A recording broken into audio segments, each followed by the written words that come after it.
امرالله صالح خلیلزاد او میرمن یې د طالبانو لابیګران دي.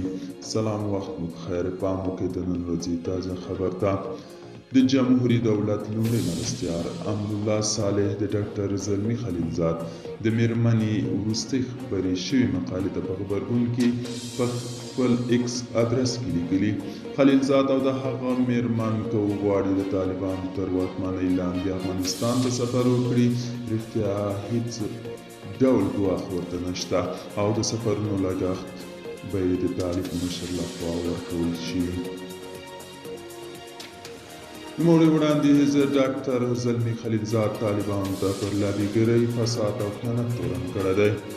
د 1994 کال تر ننه خلیلزاد د لابیګار د شرکت د ګټو ساتونکي او ځینې وخت په غیر مستقیم ډول CIA ته خدمت کوونکي یاد کړی دی.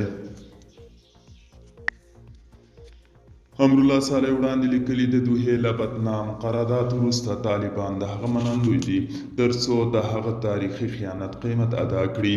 دا چې د هغه او د میرمنې له لوري اواره خلکو ته بیرته افغانستان ته ستنېدو مشوره ورکول کیږي، د هغه او د بدنامې میرمنې لخوا چې تر ډیره د یو نفوذي عامل په توګه رول ترسره کوي له دې دا رښتیا ده.